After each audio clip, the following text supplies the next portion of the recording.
আমি একজন শারীরিক প্রতিবন্ধী। আমি ফাজিল পাস করছি, কোনো চাকরি পাই নাই। আমি বেকার ভাতা। আমি একজন বিবাহিত লোক, এক বাচ্চা হয়েছে, এখনও চাকরি পাইনি। আমি অনেক কষ্ট বোধ করতেছি চাকরির জন্য।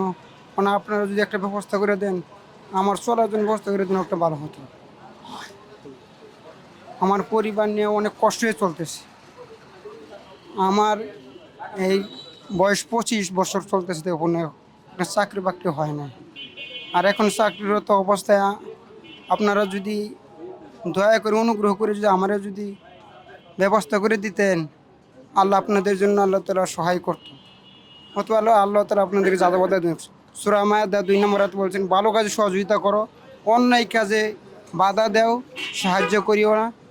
এটা আপনাদের সাথে আমি বললাম। কারণ কোরআনের আয়াত, আপনারা ধর্মীয় লোক হয়ে থাকেন, আল্লাহকে বিশ্বাস করে থাকেন, তাহলে আমি কোরআনের আয়াত বললাম, সূরা মায়েদা 2 নম্বর আয়াতের কথা, যে ভালো কাজে নেক কাজে সহযোগিতা করা, সকলের জন্য করো না। আমি একজন শারীরিক প্রতিবন্ধী, একজন ভালো মানুষ, যে কোনো একটা কোনো কর্ম করে খাইতে পারে, ব্যবসা করে খাইতে পারে, কিন্তু আমার এক প্রতিবন্ধীর জন্য কোনো চাকরি বাকরি হইতেছে না, আমার নিতেছে না। আপনার চাকরি দিলে অনেক ভালো হতো। এই কথা বলে আমি আপনাদের নিকট সমর্থ করলাম। আসসালামু আলাইকুম।